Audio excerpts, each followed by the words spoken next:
രാവിലെ ചെക്കൗട്ട് ചെയ്ത് നേരെ ഹസനിലേക്കുള്ള യാത്രയാണ്. ഏകദേശം ഒരു 6.5 മണിക്കൂർ യാത്രയുണ്ട് ഹംപിയിൽ നിന്ന് നേരെ ഹസനിലേക്ക്. പോകുന്ന വഴിക്ക് ഞങ്ങൾ നേരെ ചിത്രദുർഗ ഫോർട്ടെല്ലാം കണ്ട് അവിടുന്ന് ഒരു കപ്പുച്ചീനൊക്കെ കുടിച്ച് നേരെ ബേലൂർക്കാണ് യാത്ര. ഹസനിലെ ബേലൂർ ക്ഷേത്രം ബേലൂർ കണ്ട് ബേലൂരിൻ്റെ ചരിത്രവും ചരിത്രപരമായിട്ടുള്ള വിശേഷങ്ങളെല്ലാം കണ്ടും പഠിച്ചും അതിമനോഹരമായിട്ടുള്ളൊരു ക്ഷേത്രമായിരുന്നു അത്.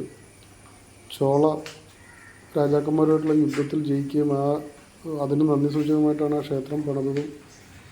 ക്ഷേത്രത്തിൻ്റെ പിന്നെ ഒരുപാട് വിശേഷങ്ങളുണ്ട്. അത് കഴിഞ്ഞ് നേരെ ഞങ്ങൾ പോകുന്നത് ഹസനിലുള്ള ഹൊയ്ശാല വില്ലേജ് എന്ന് പറഞ്ഞ പ്രോപ്പർട്ടിയാണ്. അതിഗംഭീരമായിട്ടുള്ളൊരു പ്രോപ്പർട്ടി. അവിടെ പുരാതന കാലത്ത് രാജാക്കന്മാർ അവരുടെ മണിയറയിൽ യൂസ് ചെയ്തിരുന്ന വിശിഷ്ടമായിട്ടുള്ള ഒരു പൈതൃക സംസ്കാരത്തോട് കൂടിയിട്ടുള്ള കിടപ്പറയാണ് ഒരുക്കിയിരിക്കുന്നത്. അതാണിപ്പോൾ നമ്മൾ കണ്ടുകൊണ്ടിരിക്കുന്നത് ഇതിൻ്റെ ഉള്ളിൽ.